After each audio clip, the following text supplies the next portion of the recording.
What's good, y'all? Welcome to my review for this week's episode of JoJo's Bizarre Adventure. Diamond is Unbreakable. Overall, this episode was fucking phenomenal. Absolutely phenomenal.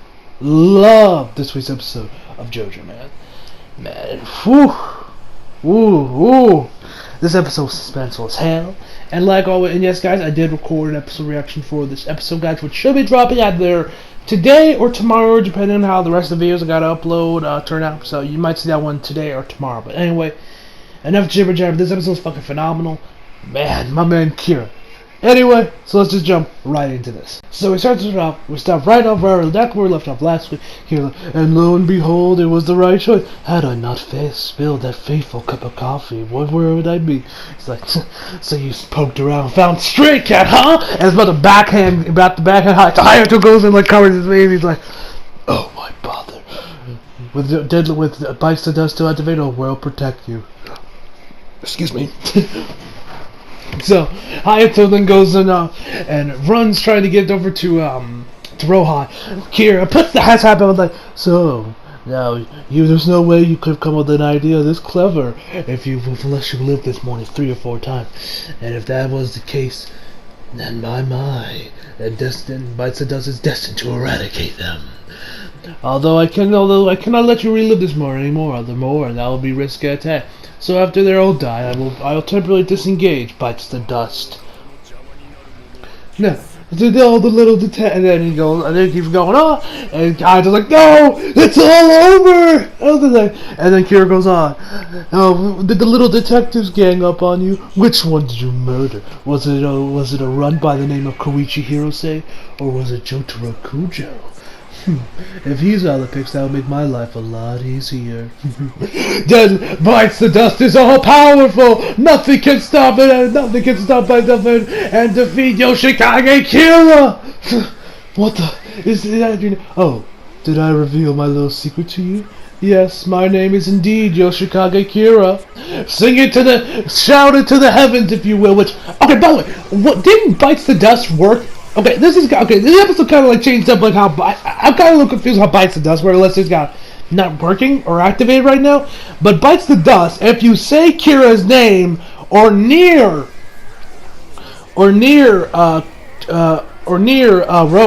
Hayato, boom, you explode, right? So Kira just said Yoshikage Kira. I think Hayato also said Yoshikage Kira, yet no explosion. Now, granted, it's Kira that's in the middle of it, so maybe that's why he can't. So why he has to explode. But I don't know. Is it just me, or are the rules for Bites the Dust suddenly changing or something? I don't know. If it's just me, tell me down below. But anyway, and then Hayato reveals his master plan. This was fucking epic, man. He says, no, you're wrong. I was just stalling to buy someone a little time. I didn't tell anybody your name because I know what would have happened. And now, because I knew he was going to oversleep, I made a call to wake him up. I didn't break the rules. I just phoned a friend. So I'm assuming what Hayato did was call up Josuke and tell him about some meeting or something or somewhere to get him here to where he needs to be in order to get here to find Kira. I'm assuming that's what he did. He found Josuke, which was the call. Was the call that was like, oh sorry, wrong house? Was that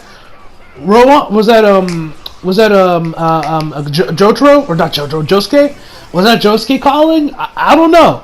I think so. Maybe it wasn't. I don't know. But anyway, this was fucking amazing. This was such a clever play. And I, of course, was live. And while I was reacting, I was also live tweeting the show. And I said, Hayato, you clever bastard, in all caps, man. I was like, man, holy shit, that was fucking amazing playing. Anyway, so after that, he then says, Kira turns around. And there is good old Josuke Higashikata. He's like, hello there. And then we get the OP, which actually the OP, they kept the part where they did actually use a new OP where it's all reversing and everything. It's like a remix, with the breakdown, breakdown,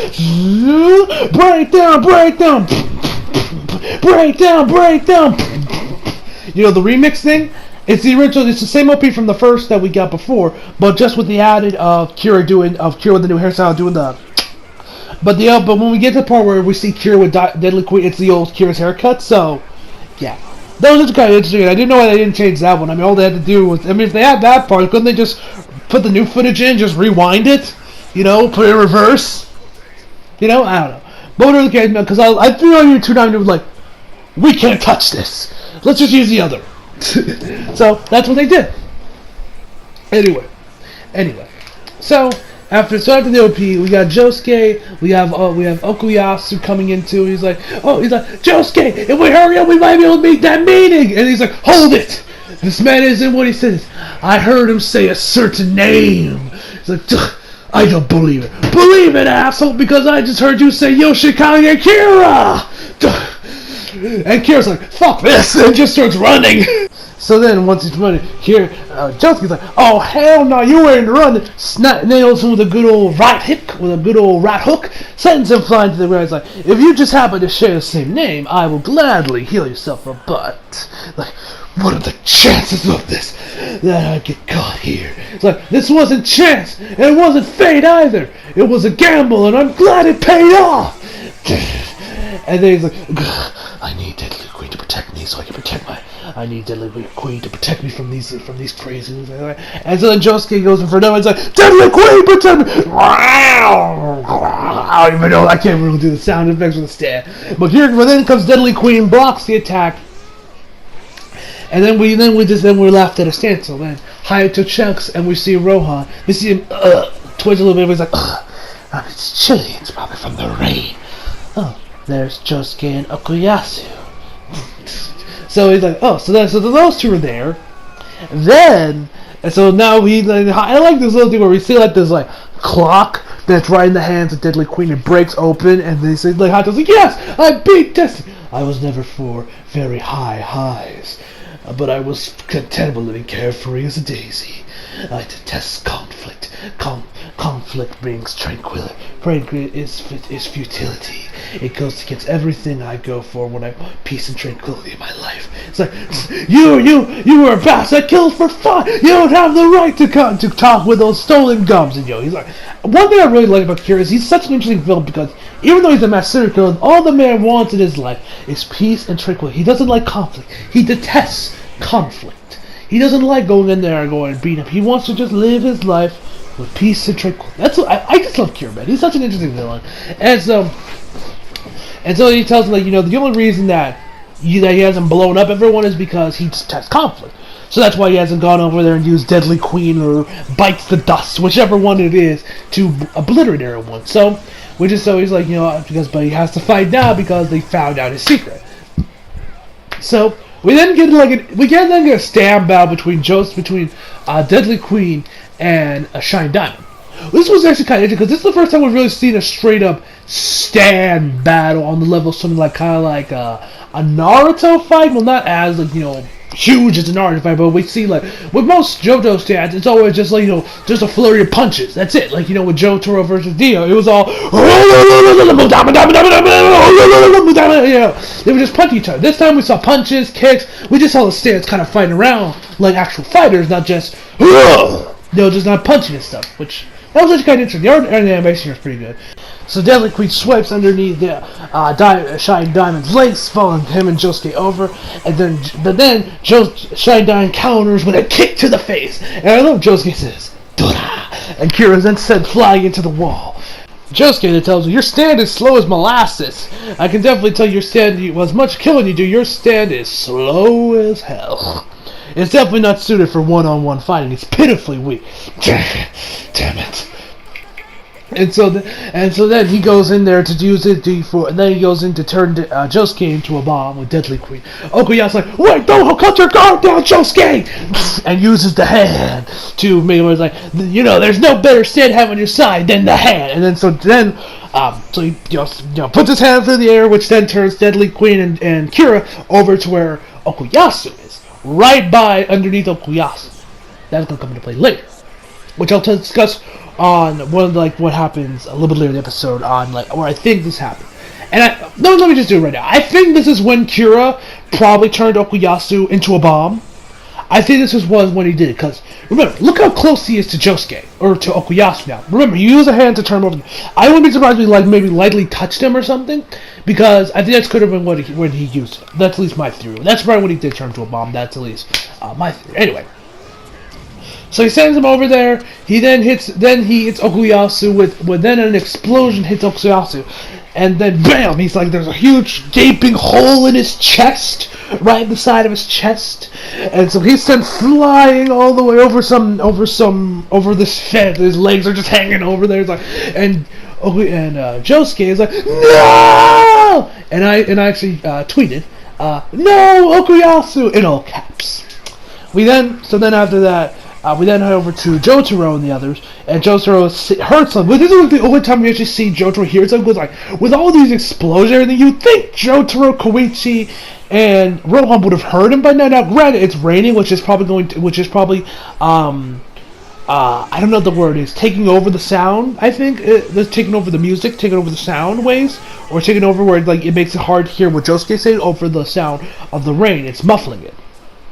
But at the same time, with all these explosions and screaming, surely they would have heard something, but they don't, which I found that to be a little weird, I won't lie. And so Rohan's like, where the hell is Josuke? Probably overslept. I'm only staying here for 5 minutes. If he's not here in 5 minutes, I am leaving. And I'll leave you guys too. And Koichi's like, oh. We then get back to Josuke and the others, and so then we find out, and then he's like, wait, I'll use the plan.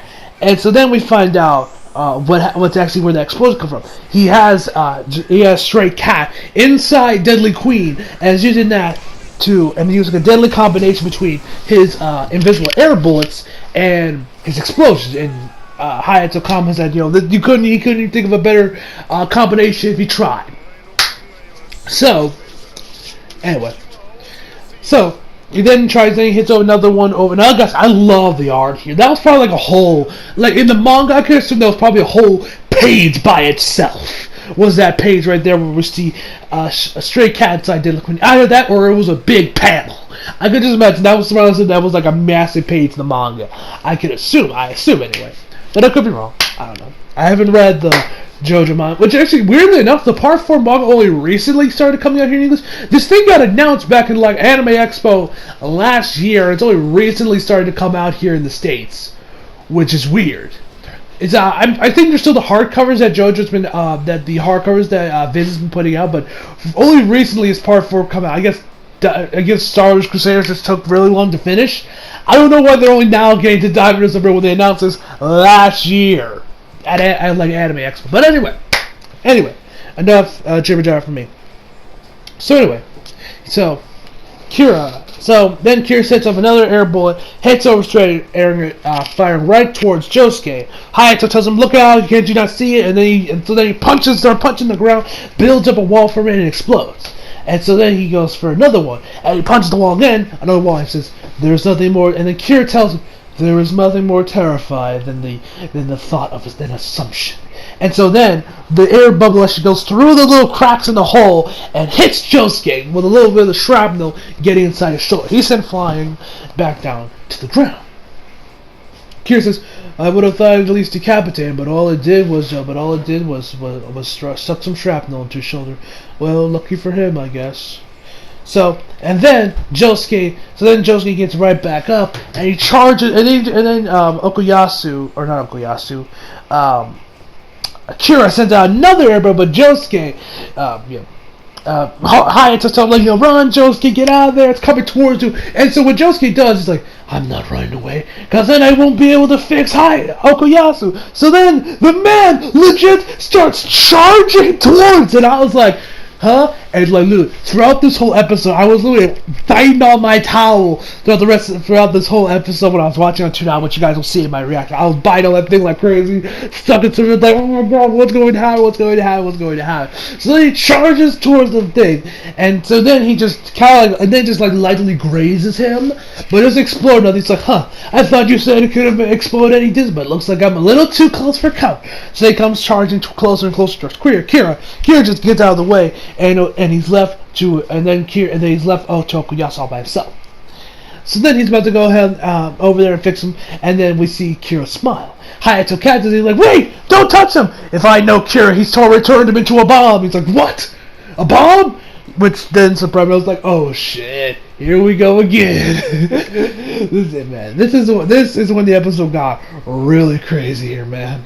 So then he looks over at Kira. He's like, "Let me think. You charged me over at the blue, so it is quite a blur. I don't even remember. Why don't I detonate? Why don't I hit detonate and we find out?" He's like, "No, please! I'm begging you, don't!" And so then he's like, "I do not envy the position you're in. Either save your friend and die, or charge me. At least your death will not be in vain if you save your friend." So then Josuke has this dilemma. He's like, should I save Okuyasu and risk getting exploded, or risk dying? Or do I beat the shit out of Kira?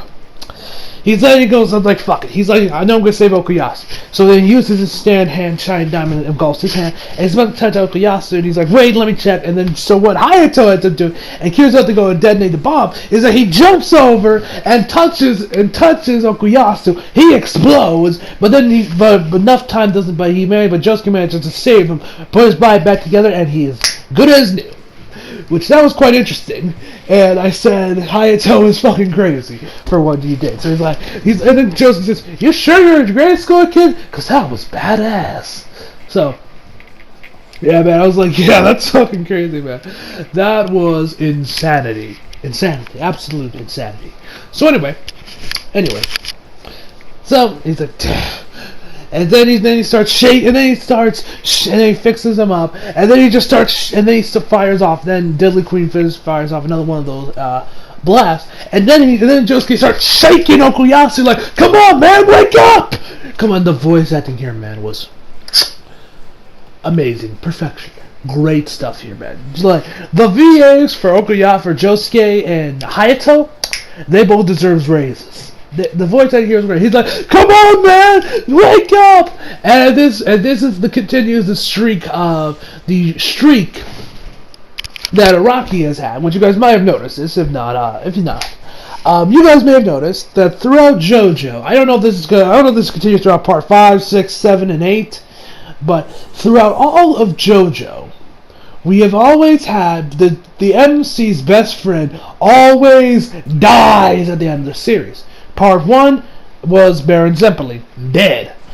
2, Caesar, dead. Kakyoin in part 3, dead. And now Okuyasu in part 4 is dead. And so we think. Now granted, we also saw a spirit, like this white stuff coming off Okuyasu, by which we get to is a spirit, confirming that he is indeed dead. But the fact Josuke keeps saying, don't leave me, man, come on, wake up!